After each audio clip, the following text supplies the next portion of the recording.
반갑습니다. 제가 오랜만에 사부 예배 온 것 같아요. 2주를 못했으니까 3주 만에 여러분들 뵙는 것 같네요. 지지난주는 한성건 선교사님 오셔서 설교하셨고, 그리고 지난주에는 남전사님 설교하셨고, 3주 만에 오니까 굉장히 오랜만에 온 것 같아서 너무 반갑고, 또 다시 시작하는 마음이 들어서 좋았습니다. 그래서 매달 첫 번째 주는 우리 남전사님이 설교하고 나머지 제가 하고 이렇게 하도록 할 테니까 함께 은혜인 시간 사부 예배를 잘 코디해가고, 우리 그렇잖아요. 하나님께서 아담에게 하나님의 형상대로, 좀 이따 뒤에 그 말씀도 나오겠으나, 만들어 놓고 어떻게 합니까? 하나님이 에덴 동산에 가서 이거 저거 네가 이렇게 1번부터 10번까지 해라 이렇게 하지 않으셨어요. 어떻게 합니까? 하나님이 아담에게 에덴 동산을 맡기셨습니다. 이게 하나님의 방법이었어요. 그러니까 지금 이 사부 예배는 우리 교회의 그 공예배 중에 하나로서 우리 청년부에게 맡긴 굉장히 귀한 예배입니다. 그래서 예배를 지켜가는 것도 여러분들에게 있고, 물론 저에게도 있겠죠. 함께 사부 예배가 하나님의 은혜 안에서 잘 세워져 갈 수 있도록 함께 힘써 주시고 예배를 사모해 주시고 하시는 은혜가 있기를 바랍니다. 자, 오늘 이제 말씀으로 한번 들어가 보죠. 자, 한번 좀 짚고 넘어가겠습니다. 자, 오늘 말씀의 현장이 어딥니까? 그렇죠. 예루살렘이라고 하는 현장에 들어왔어요. 예루살렘에 들어와서 셋째 날 정도 되는 때입니다. 셋째 날. 우리로 말하면 한 화요일 정도 됐을 때예요. 자, 우리 주님께서 언제 십자가를 지셨죠? 금요일 한 저녁쯤 돼서 주님은 십자가를 지시고 운명하게 이르시죠. 그러니까 지금 이때가 언제냐면 주님이 목숨을 잃으시기 한 3, 4일 전, 한 4일 전쯤 되는 때다, 이렇게 말할 수 있겠습니다. 이 세 번째 날을 흔히 예루살렘의 일주일의 기간 중에 논쟁의 날로 부릅니다. 이때 논쟁이 많았어요. 우리 몇 주 전에 살폈던 권위 논쟁, 예수님의 권위가 어디로부터 오느냐, 누구로부터 왔느냐라고 하는 그 권위 논쟁도 있었던 날이기도 하고요. 두 아들의 비유, 지난주에 살폈던 포도원 비유도 그렇고요. 혼인잔치의 비유, 다음 주에 살필 부활에 관한 논쟁들. 가장 큰 계명이 뭐냐? 과부가 두 렙돈을 드렸는데 두 렙돈을 드릴 때 논쟁이 있었습니다. 어떤 의미가 있느냐? 이게 하루 동안에 벌어진 일입니다. 우리 주님이 얼마나 고되셨을까? 그렇죠? 이 하루 동안 주님께서 당시의 종교의 실세들과 권력자들과 양보 없는 그 논쟁과 양보 없는 정말 스파크 있는 정말 이 말싸움을 주님께서 예루살렘 들어오시기 전까지는 한 번도 우리 주님이 이렇게 깊게 들어가지 않으셨으나, 예루살렘에 들어오시면서부터는 주님께서 이 논쟁을 피하지 않고 논쟁에 참전하신 것을 우리가 확인할 수 있습니다. 자, 오늘은 그 가운데 어떤 논쟁이냐면 세금 논쟁입니다. 세금을 드려야 됩니까? 말아야 됩니까? 당시 로마가 피지배국들에게 굉장히 살인적인 뭐라고 해야 될까요? 세금률을 매겼던 그 인두세 문제에 대해서 굉장히 민감하고, 정말 우리로 말하면 어느 정도 사안이 될까? 어쨌든 굉장히 민감한 이 사안을 가지고 지금 이 바리새인과 헤롯 당원들은 예수님께 대하여 세금에 대해서 묻고 있습니다. 자, 이 사복음서 중에 바로 이 지점만이 예수님께서 로마 제국을 직접적으로 언급하시는 유일한 기사입니다. 다른 곳에서는 암시도 하셨고 뭔가 은근히 말씀하셨지만 로마 제국에 대하여 좀 의외죠, 여러분. 그렇죠? 사도 바울은 오히려 좀 로마에 대해서 좀 말한 부분이 좀 있어요. 그렇죠? 간접적이든 직접적이든 좀 있었습니다. 그런데 우리 주님께서는 사실은 로마 제국에 대하여 직접적으로 말씀하셨던 곳이 거의 등장하지 않아요. 사실상 여기가 유일하다라고도 볼 수 있습니다. 그러니까 사실 여기에서도 교회의 메시지가 어느 방향으로 가야 될 것인지를 우리가 어느 정도 눈치챌 수 있어요. 어떤 분들은 그렇게 이야기를 합니다. 교회가 세상의 모든 곳에 구속의 효력을 미쳐야죠. 그건 맞는 말입니다. 그런데 오늘 구속에 있어서 우리 주님께서 강조하신 부분이 있고 또 그렇지 않은 부분이 있어요. 오늘 말씀이 바로 그 부분이에요. 자, 그래서 오늘 말씀에는 그 유명한 문구가 등장하죠. 가이사의 것은 가이사에게, 하나님의 것은 하나님에게라고 하는, 정말 이것은 지금 민주국가의 헌법에 기초가 되어져 있는 정교분리의 기초 정신을 이루고 있는 가이사의 것은 가이사에게, 하나님의 것은 하나님에게라고 하는 정말 유명 문구가 여기에 이제 등장합니다. 해석은 분분했습니다. 도대체 이게 무슨 말이냐? 여러분, 가이사가 누굽니까? 가이사가 누구죠? 우리가 잘 알고 있는 시저죠, 시저. 시저를 우리가 그 음대로 읽었을 때 가이사. 근데 가이사라고는 의미도 맞아요. 카이사르, 가이사, 시저라고 발음하는 바로 그 로마의 황제를 말하는 겁니다.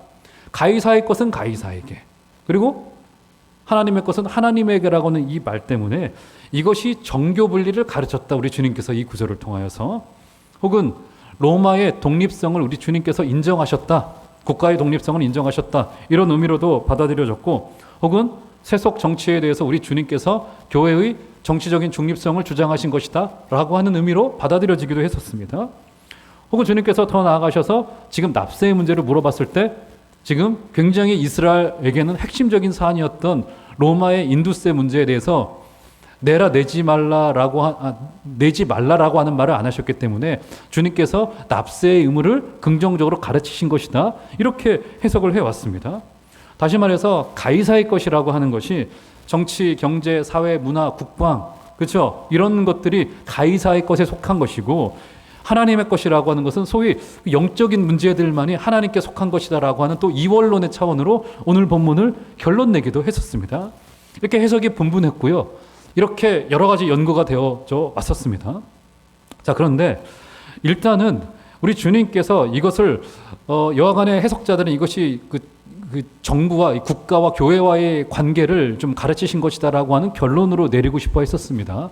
워낙에 여러분들도 그러신지 모르겠습니다만 이 교회 안에서도 그렇고 요즘 젊은 사람들도 정치에 대한 그 뭐라 해야 될까, 감각이 이제 높아졌지 않습니까? 우리나라가 지난 몇 년 동안 대통령도 끌어내리고 새로운 대통령도 세우고, 또 작년에도 광화문 서초동 나눠지면서 하시고, 여기 중에서도 혹시 가신 분들 계실는지 모르겠는데 어쨌든 그러면서 굉장히 그 정치적인 민감도가 높아졌어요. 그래서 이런 부분이 주님께서 뭔가 교회와 국가와의 관계에 대한 가르침을 준 것이다, 이렇게 이해해 왔습니다. 그런데 여러분들이 얼마나 관심이 있는지 모르겠습니다. 그렇죠? 아마 20대 때는 조금 정치에 대한 관심도가 좀 덜할 수는 있어요. 그렇죠?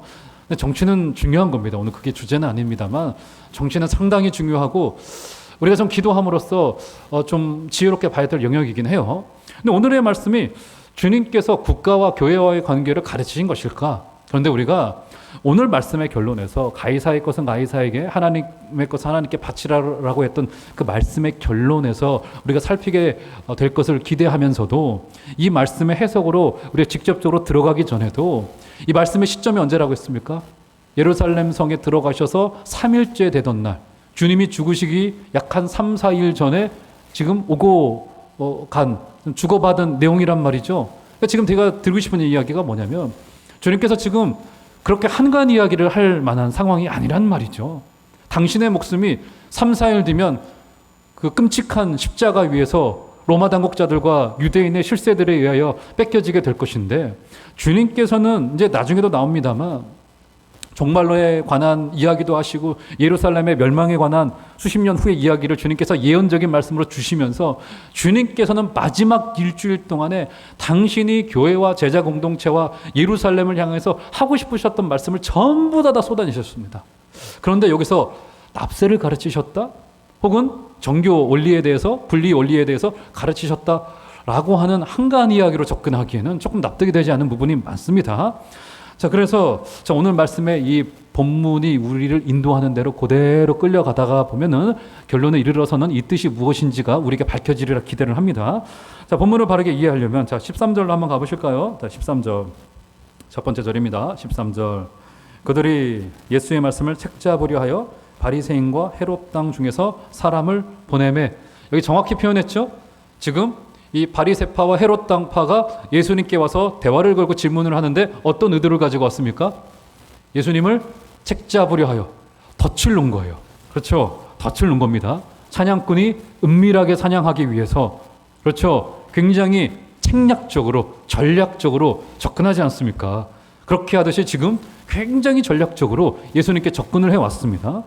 그러면서 두 개의 파가 언급되어지죠. 바리새파 그리고 헤롯 땅 두 개의 파가 언급되어집니다. 자, 바리새파 하니까 여러분 어떤 느낌이 드십니까? 어감상 우리가 사실 뜻을 잘 모르면서도 바리새인들 하니까 뭔가 교만하고 율법적이고 뭔가 부정적이고 뭐 이런 느낌을 가지기가 쉬워요. 바리새파 하면 율법주의자들, 늘 교회에서 어깨에 힘주고 다니고 침 좀 뱉는다고 하는 교회 실세들 뭐 이런 느낌으로 지금 느껴져요. 바리새파. 그런데 사실은 바리새라고 하는 이 뜻 자체가 어떤 뜻을 가지고 있냐면 바리새는 구별되다라고 하는 뜻을 가지고 있습니다. 아시겠죠? 그 사람들은 정말 말 그대로 구별된 사람들이었습니다. 그래서 마태복음 6장 같은 경우에 보면은 예수님께서 세 가지의 종교의 실천 윤리를 언급하십니다. 세 가지가 뭐냐면 첫 번째 금식, 두 번째 기도, 세 번째 구제였었습니다. 왜냐하면 바리새인들을 지금 앞에 두고 이 이야기를 하신 것은 기도, 구제, 금식은 바리새인들이 어떻게 보면 그들은 예수님보다 더 많이 기도했어요. 예수님보다 더 많이 금식했고요. 예수님보다 더 많은 물질을 들여서 구제했습니다. 놀랍죠? 그들은 하루에 3번씩 기도를 했고요. 그들의 기도의 그 습관은 굉장히 놀라. 우리가 바리새인들을 그렇게 우리가 욕할 게 없습니다. 저는 여러분들이 바리새인이 되더라도 바리새인들처럼 기도했으면 좋겠습니다. 하루에 3번씩 기도하고 금식하면 얼마나 좋습니까, 여러분? 금식하면 살도 빠지고 여러분 경건해지고요. 구제하고요. 여러분 이 밥이요 참 여러분 아실지 모르겠는데 제가 작년 말부터 지금까지 자매님들 잘 들으세요. 9kg를 뺐습니다. 어떻게 뺀지 아세요? 안 먹으면 빠집니다. 이거 원리예요, 여러분. 또 설교 시간에 쓸데없는 이야기 하네요. 여러분 우리 남기한 전사님이 저랑 약속을 했습니다. 한 달 안에 10kg 빼기로. 지금 95점이세요. 85점까지 내리기로 했습니다. 과거에 105점이셨어. 만점을 넘어가셨던 분이셨습니다. 지금 95까지 빼셨대. 본인의 주장에 의하면. 확인되지 않았습니다. 8월 말에 여러분 제가 여기 8월 마지막 주에 체중계 가져올 겁니다. 여기에 가져와서 85가 되지 않으면 우리 모두에게 빅맥을 돌리시는 걸로 하면 어떨까 싶은 박수로 가결된 걸로 자 85 만약에 85까지 떨어뜨리면 제가 우리 전사님께 그날 맛있는 걸 사드리는 걸로 할 테니까 하겠습니다. 안 먹으면 빠집니다. 바리새인들은요 주님을 잘 섬긴다고 먹지 않았습니다. 제가 왜 안 먹은지 아세요, 여러분? 제가 사실 먹는 걸 굉장히 좋아합니다. 저녁마다 먹었어요. 왜냐하면 교육자들이 취미를 가질 게 없어요. 그래가지고 취미가 2가지 중에 하나입니다. 운동이나 먹는 것 둘 중에 하나예요. 그래서 늘 금요일 밤에 전에 교회에서도 철야 예배가 12시 넘어서 끝났어요. 교회 정리하고 집에 들어오면 새벽 1시면 또 기도하다 보면 이렇게 뭐라 해야 될까 아드레날린 같은 게 막 올라와서 잠도 잘 안 와요. 막 새벽 한 3시 이렇게 자거든요. 그러면 그 밤에 드라마 틀어놓고 라면 끓여가지고 아이스크림 한 통 다 퍼먹고 막 스트레스 받으니까 막 이랬었어요. 저도 이제 먹는 거 되게 좋아했고 우리 교회 와서도 그 금요일 저녁에 먹는 습관이 고쳐지질 않더라고요. 그런데 저랑 같이 살고 있는 그 여자가 저한테 당신 교회를 생각해, 우리 애들을 생각해, 당신 아프면 안 돼. 정말 여기 피가 이렇게 줄줄 났습니다. 제 귀에. 그래가지고 그게 너무 싫어가지고 제가 그때부터 저녁 한 6시가 넘으면 절대로 뭐든 잘 안 먹고 그러니까 빠지게 되더라고요. 이제 바리새인들은 정말 하나님을 사랑해서 금식했어요. 그렇죠? 이 사람들 그럴 정도로 굉장히 민족을 사랑했고 애국했던 사람들이었습니다. 지금 우리로 말하자면 역사적으로는 민족주의자들이었고요. 종교적인 교리와 영성훈련을 통하여서 나라를 회복시키고 그렇죠? 그들의 나라를 새롭게 하고자 했었던 구별된 자들이었다. 이렇게 볼 수 있는 겁니다. 그래서 그들은 기본적으로 반로마적이었고요. 로마를 대적했던 사람들이었고요. 결과적으로 로마가 책정해 놓았던 세금 정책을 거절했던 그렇죠. 이것에 대해서 굉장히 민감하게 여기면서 거부하고 반항하고 저항했던 인물들이 바로 바리새인들이었다. 이렇게 볼 수 있는 겁니다. 반면에 헤롯 당원들 어떤 사람들이었을까요? 헤롯 당원들 그 사람들은 정치적인 기회주의자들이었습니다. 유대인이면서 불구하고 헤롯의 줄을 대서 로마 황제로까지 줄을 이어보고자 했던 정치적인 기회주의자들이었습니다. 그래서 그들은 유대인이었으나 소수였지만 헤롯 당파는 소수였습니다. 하지만 그들은 로마법을 강력하게 지지했습니다. 그것을 따라갔고요. 친로마적이었고요. 정치적인 기회주의자들이었습니다. 로마의 비밀경찰까지 했다라고 하는 기록들이 남아져 있을 정도로 지금 헤롯 당들은 굉장히 친로마적이고 당연히 로마의 조세 제도를 긍정하고 찬양했던 사람들이었었습니다. 자, 그러면 제가 한번 질문하겠습니다. 바리새인들 그리고 헤롯 당파 두 당파가 예수님께 왔어요. 똑같이. 자, 그들 둘 모두 동일한 목적을 가지고 왔죠. 예수님을 잡으려고 하는 목적을 가지고 와서 그들이 하나 되어서 왔습니다. 이 그림이 좀 이상하지 않으세요, 여러분? 이 둘은요 절대로 같이 할래야 같이 할 수 없는 가치관과 세계관과 그렇죠. 신념들을 가지고 있었던 사람들인데 이 두 파가 예수님을 잡는 데에서만큼은 하나가 되어져서 정치적인 이념을 떠나서 로마에 대한 문제를 떠나서 예수님을 무너뜨리고자 찾아왔었던 이 무서운 현실에 눈 떠져야 됩니다. 이게 왜 무서운 현실일까요? 여러분 지금 또요. 교회는 굉장한 공격을 받고 있습니다. 소위 가치관의 전쟁이라고 말하고요. 영적인 전쟁이라고도 표현하더라고요. 교회는 이렇게 바리새파와 이 헤롯 당파가 함께 할래야 함께 할 수 없는 상황이었고 정치적인 견해를 가지고 있었던 사람들이었음에도 불구하고 예수를 끌어내리는 데 있어서는 이들이 함께 했다고요. 사랑하는 여러분, 저는 여러분들이 신앙에 있어서 정말 순수하기를 바라고 어린아이와 같이 순진하기를 바랍니다. 주님 앞에 하나님 앞에 섰을 때는요. 우리 정말 따질 것 없고요. 그렇잖아요. 순수한 거 아니겠습니까? 그런데 순수한 것만으로는 되질 않아요. 왜요? 외부로부터의 공격이 있고요.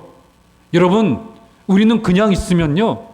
우리의 영성은 그냥 내려가는 것뿐입니다. 올라가지 않으면. 여러분 바라기를 이 땅에 영적인 세력에 눈 떠져 있어서 이 땅의 그 어두운 세력의 공격에 이런 대처할 수 있게 되어지는 정말 영적인 지혜가 있게 되어지기를 주의 이름으로 축원합니다. 특별히 내가 지금 기도를 잃어버리고 있는 것은 아닌지, 내가 지금 말씀을 잃어버리고 있는 것은 아닌지, 나의 지금 예배는 어떤지. 여러분 성도가 예배에서 실패하면요 그 뒤에 모든 것에선 실패합니다. 정말 이것은 공식과도 같아요. 예배가 되지 않으면, 그래서 예전에 선배들이 예배에 목숨 걸라 그리고 우리 선배들이 어디 갔다 가더라도 우리 본교의 예배로 되돌아왔던 것이 우리가 그것을 율법대로 지킬 필요는 없겠으나 그들의 마음에 있었던 그 예배를 사모했던 그 마음만큼은 사모해야 된다고요. 그렇죠? 지금 이렇게 두 세력이 함께 합세하여 도저히 함께 할래야 함께 할 수 없는 두 정치 세력이 주님 앞에 오게 된 겁니다. 자, 질문을 던져요. 자, 굉장히 교묘한 질문을 던집니다. 14절로 가보시면 와서 이르되 선생님이여 우리가 아노니 당신은 참되시고 아무도 꺼리는 일이 없으시니 이는 사람을 외모로 보지 않고 오직 진리로서 하나님의 도를 가르치심이니이다. 가이사에게 세금을 바치는 것이 옳으니까 옳지 아니하니까? 라고 하는 질문을 줍니다. 자, 그런데 14절 전반절에 여러분 이 두 당파가 와가지고 예수님에게 어떻게 말합니까? 선생님이요. 무슨 말이에요? 우리들 좀 가르쳐 주세요. 지금 덫을 놓으려고 왔으면서. 그렇죠? 지금 굉장히 어떻게 보면 뱀의 혀와도 같은 말이에요. 여러분 사람이요 전부 다 이 칭찬에 약해요. 저도 그렇고 이게 이제 1, 2, 3부 때는 그런 얘기 안 드렸습니다. 여기는 거의 대부분 저보다 다 어리네요. 그러니까 말씀드리기 대체로 나이 들어가면서 더 이렇게 됩니다. 이게 젊었을 때는 뭐 다른 사람들의 말에 흥하고 말아요. 아직은 젊고 아직은 미래가 창창하니까. 그런데 이게 나이가 들수록 이게 칭찬이 뭔가 너무 기분이 좋아. 너무 기분이 좋습니다. 괜히 목사님 오늘 키가 커 보이시네 하면 내가 180 이상이 된 것 같기도 하고 뭐 이게 쑥 키가 커진 것 같기도 하고 목사님 오늘 스타일이 괜찮으신데요? 젊어 보이십니다. 그 말을 저는 사실로 봤습니다. 굉장히 괜히 칭찬하지 마시기를 바라요. 지금 뱀의 혀와 같은 말로 칭찬하면서 다가왔어요. 자, 그러면서 어떤 말로 지금 질문합니까? 가이사에게 세금을 바치는 것이 옳으니까 옳지 아니하니까? 라고 하는 질문을 던지고 있습니다. 그렇죠. 가이사에게 세금을 바치는 것이 옳습니까? 옳지 않습니까? 라고 하는 굉장히 치명적인 질문을 던지고 있습니다. 여러분 이것은요 사실상 질문이라기보다는 덫이었습니다. 당시에 로마에 세금을 내는 이 조세 문제는 그때 당시에 민족주의자에게나 이스라엘 민초들에게나 있어서나 모두가 이 문제는 굉장히 정치적인 핫 이슈였었습니다. 이 문제는 우리말로 하자면 어느 정도의 문제냐면 우리나라가 일본을 대하는 문제 있죠. 그렇죠? 제 아는 분이 그런 얘기를 하더라고요. 저처럼 저보다 좀 빨리 목회를 시작을 했는데 저 지방 쪽으로 목회를 갔습니다. 그런데 저랑 비슷한 또래였어요. 갔더니 청년부 예배니까 얘기해도 될 것 같아요. 갔더니 밝히래요. 당신이 어느 편인지 밝히래요. 우리 목사님은 어느 편이십니까? 밝히시래. 여러분 그걸 밝히는 순간 어떻게 되겠습니까? 나 밝히시래. 그런 어려운 점들이 좀 있습니다. 오늘 예수님에게도 비슷한 상황이 되어진 겁니다. 당신 친로마적입니까? 반로마적입니까? 라고 하는 질문을 드리는 거예요. 우리말로 하자면 저 일본과의 관계, 북한과의 관계의 문제, 정치적인 견해들 이런 걸 밝히라는 거죠. 그렇죠. 굉장히 이것은 민감한 문제였었습니다. 우리로 말하자면 우리 교단의 원죄와도 같은 그 신사참배 문제 정도가 되는 굉장히 치명적인 문제였습니다. 그때 당시 신사참배 문제가 그랬어요. 지금 우리들의 관점의 지평에서는 그게 신사에 절하는 게 이게 우상숭배인데 이게 말이 됐냐 싶은 생각을 하시죠. 근데 그거 아세요, 여러분? 우리 교단 총회 1938년도 총회가 그 어르신들이 신사참배를 하기로 가결했습니다. 안 하기로 가결한 게 아니라 그때 당시에는 저기 장신대 쪽하고 우리하고 갈라지기 전이었기 때문에 한 교단이었었어요. 그래서 그쪽에 있는 굉장히 높이는 숭상한 그 어르신과 우리 교단의 어르신들이 전부 다 합세하여서 어떻게 됩니까? 신사참배를 하기로 1938년도 총회에 가결하고 실제로 교단의 어르신들이 가서 신사에 절을 해요. 기가 막히죠? 이것이 그냥 가서 절한 것도 아니고 총회가 가결하고 가서 절합니다. 이런 정도의 문제였었습니다. 그렇죠. 그러니까 이 로마의 세금 정책은 이스라엘에게 굉장히 민감한 문제였고요. 굉장히 굴욕적인 정책으로 받아들였습니다. 그래서 반로마적인 태도를 가지고 있었던 열심당원들 같은 경우에는 그들을 흔히 질럿이라고 부릅니다. 질럿. 스타크래프트의 그 질럿이 거기서부터 유래했는지는 모르겠어요. 그들을 질럿당이라고 불러요. 이 질럿이 뜻이 그 열정적인 이런 뜻을 가지고 있어요. 그래서 질럿 러쉬가 이 성경에서 여러분 아실런지 모르겠는데 스타 민속놀이 저는 좋아했습니다만 어쨌든 그런 열심당원들 같은 경우에는 세금 내는 것을 굉장히 경멸하였고 그들은 무장투쟁을 하기까지 이르렀고요. 실제로 AD 66년경에 유대민족들이 세금 문제 때문에 무장투쟁을 하기에 이르릅니다. 결국 로마의 패배에서 AD 70년에 예루살렘이 전부 다 무너져버리는 헤롯 성전이 무너져버리는 그런 결과를 맞이하게 되고 말죠. 오늘 본문의 이 세금은 소위 그 인두세였습니다. 인두세가 뭡니까? 사람 인자의 머리 두자. 그러니까 성인이라고 한다면 누구나 세금을 내야 되는 문제였는데 로마의 시민권자들에게는 세금률을 낮게 책정했고요. 그리고 로마의 시민권자가 아닌 사람들에게는 소득의 막 15%, 20%를 그저 로마의 시민권자가 아니라고 하는 이유만으로 그들에게 부과했단 말이죠.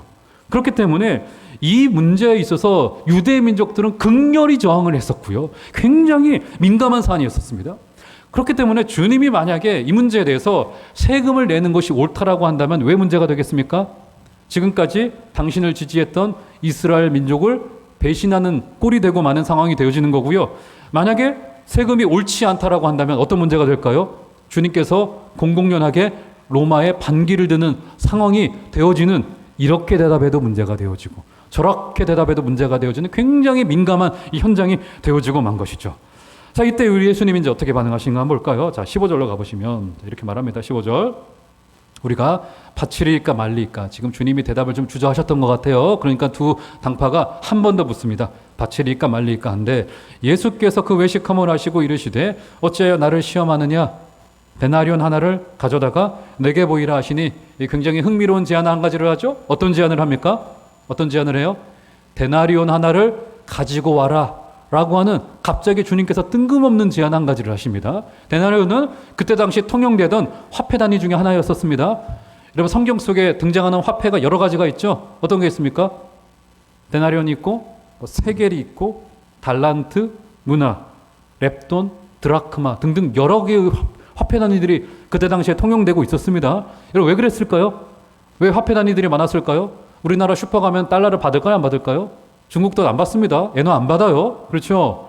우리나라는 원화로 거의 통일되어져 있다고 봐야 돼요. 그런데 사실은 조금 못 사는 후진국에 가보면 그 나라 돈도 통용되고 달러도 통용되고 프랑스 돈도 통용되고 독일 돈도 통용되고 그래요. 왜 그럽니까 여러분? 유로화도 통용되고 그래요. 왜요? 아직 경제 구조가 조금 견고하지 않기 때문에 그래요. 이스라엘도 그랬습니다. 얼마나 힘들었던 상황인지를 이렇게 많은 화폐 단위에서도 우리가 읽을 수 있는 거예요. 그런데 그 중에서 주님께서 꼭 집어가지고 데나리온을 가져오라라고 명령하셨습니다. 데나리온은 로마가 만든 화폐 단위였었습니다. 로마가 만든 화폐 단위. 데나리온은 어떻게 생겼었냐면 이 동전 형태로 되어져 있는 이런 지폐 형태로 되어져 있는 종이 형태로 되어져 있는 것이 아니라 이 동전 형태로 되어져 있는 주화의 모습으로 되어져 있었어요. 자, 그러면서 주님께서 데나리온을 가져오자 질문을 한 가지를 던집니다. 16절 보시면 자, 보세요. 가져왔거늘 예수께서 이르시되 이 형상과 이 글이 누구의 것이냐 이르되 가이사의 것입니다. 네, 그 주화에 뭔가 형상과 글이 있었던 것 같아요. 자, 한번 볼까요? 자, 스크린 한번 띄워줘 보시겠어요? 그 형상과 글이 있습니다.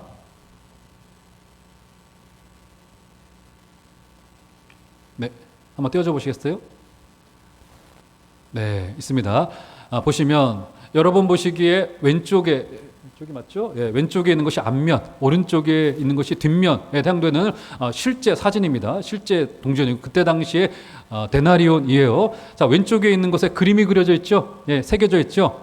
그렇죠? 그리고 글씨가 쓰여져 있어요. 그러니까 이 형상과 글귀가 무엇이냐라고 주님께서 물으셨는데 그때 당시의 사람들은 이 형상과 글귀가 무엇인지를 다 알고 있는 겁니다. 우리도 알고 있잖아요. 그렇죠? 자, 이 형상, 일단 왼쪽에 있는 형상은 누구의 형상일까요? 예, 그때 당시에 황제였던 황제의 형상이고요. 그리고 글씨가 동그라미를 기준으로 해서 쭉 그려지고 있죠. 그 글이 어떤 글이냐면 저기는 지금 많이 흐려져 있죠. 어떤 글로 되어져 있냐면 헬라어로 티베리우스 카이사르 아우구스투스, 카이사르나 아우구스투스나 다 그때 당시에 왕을 상징하는 명칭들입니다. 그러면서 신이신 아우구스투스의 아들이라고 쓰여져 있는 것이 바로 첫 번째 면에 있었던 그 그림과 형상입니다. 그리고 오른쪽에 있는 누가 앉아있죠? 그렇죠? 누가 앉아있냐면 저것은 황제의 모친입니다. 황제의 모친이고 거기도 글이 좀 새겨져 있고 쓰여져 있죠? 그렇죠?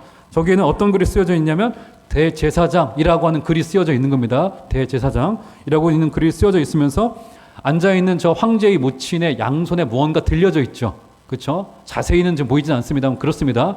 그래서 저 오른손에는 황제의 모친이 황제의 호를 들고 있고요. 그리고 왼손에는 감람나무 가지를 들고 있습니다. 그렇죠? 이런 그림이 해당되어지는 겁니다.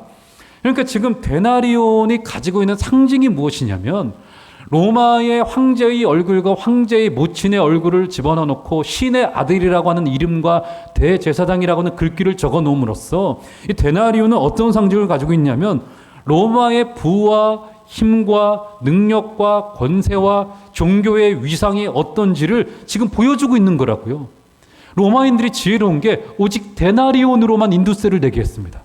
드라크마로도 받을 수 있었고 세겔이나 달란트로 받았어도 문제 없었겠죠. 그런데 꼭 자신들이 만든 이 데나리온으로만 내게 했습니다. 왜요? 그것을 내면서 너희들이 세금을 내고 있는 그 세금의 대상의 존재가 누구냐? 바로 신적인 황제예요. 그렇죠? 너희들이 세금을 내고 있는 이 나라는 지금 신의 나라이다 라고 하는 강력한 메시지들을 여기서 주고 있었던 거라고요. 그렇죠? 굉장히 지혜롭고요. 굉장히 교묘했고요. 예수님이 그것을 아시고 너희들이 세금을 내고 있는 그 주화를 가져와 봐라. 손을 펴보고 이게 누구의 형상과 누구의 글이냐 하니까 그들이 대답하기를 예, 가이사의 것입니다 라고 대답할 수밖에 없는 상황이 되어진 거죠. 그래서 가이사의 것입니다 라고 대답할 수밖에 없었어요. 자, 그러자 오늘 말씀의 결론으로 17절 이에 예수께서 이르시되 가이사의 것은 가이사에게 하나님의 것은 하나님께 바치라 하시니 그들이 예수께 대하여 매우 놀랍게 여기더라 라고 하면서 오늘 말씀의 결론이면서도 굉장히 유명한 문구인 가이사의 것은 가이사에게 하나님의 것은 하나님께 바치라라고 했던 굉장히 유명한 문구를 줍니다. 그래서 이것 때문에 정교분리의 원칙을 말씀하신 것이다. 뭐 이런 내용으로 이해하기도 했어요. 가이사의 것은 가이사께 드리고 하나님의 것은 하나님께 드리라고 했기 때문에. 근데 그런 의미일 것인가? 자, 그러면 일단 가이사의 것 뭡니까? 분명하죠? 가이사의 것 뭐예요? 예수님의 손바닥 위에 지금 올려져 있는 그 데나리온이 가이사의 것이 분명하죠? 왜요? 가이사의 형상과 그렇죠? 그런 글귀가 적혀져 있는 거기 때문에 지금 주님의 손바닥 위에 있는 그 데나리온 동전이 바로 가이사의 것이 분명해요. 자, 그렇다라고 한다면 하나님의 것은 뭘까요? 하나님의 것. 자, 가이사의 것은 가이사의 형상이 새겨진 것이 가이사의 것이었죠. 그러면 하나님의 것은 뭡니까? 하나님의 형상이 새겨져 있는 존재들. 누굽니까? 하나님의 형상이 새겨져 있는 존재가 누구예요? 여기 앉아 계신 저와 여러분들이 바로 하나님의 것이죠. 그렇죠? 그래서 지금 우리 주님께서 그것을 의도하신 거예요.